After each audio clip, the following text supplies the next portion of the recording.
کیا دیوانی مقدمہ کی ڈگری فروخت یا کسی اور کو منتقل کی جا سکتی ہے؟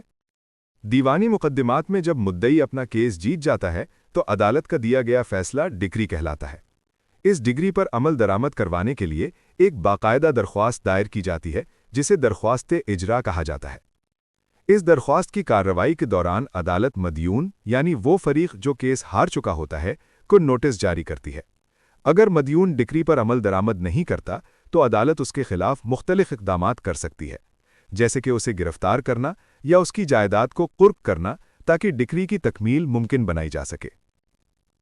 مثال کے طور پر جہانگیر نے سیف سے 3 لاکھ روپے لینے تھے۔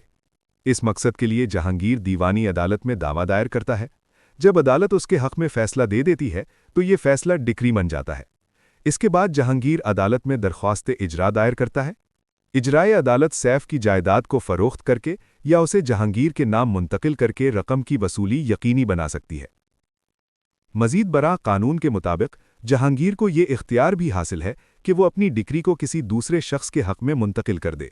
یہ عمل ضابطۂ دیوانی کے آرڈر 21 رول 16 کے تحت کیا جاتا ہے۔ اس صورت میں جہانگیر عدالت میں بیان دیتا ہے کہ وہ اپنی ڈگری حامد کو فروخت یا منتقل کر رہا ہے۔ اس کے بعد حامد اس ڈگری کا نیا حقدار بن جاتا ہے اور وہ خود اس کی اجرا کی کارروائی کو آگے بڑھاتا ہے۔ عدالت بھی یہی تصور کرے گی کہ ڈگری حامد کی ہے اور وہی نیا ڈگری ہولڈر ہے۔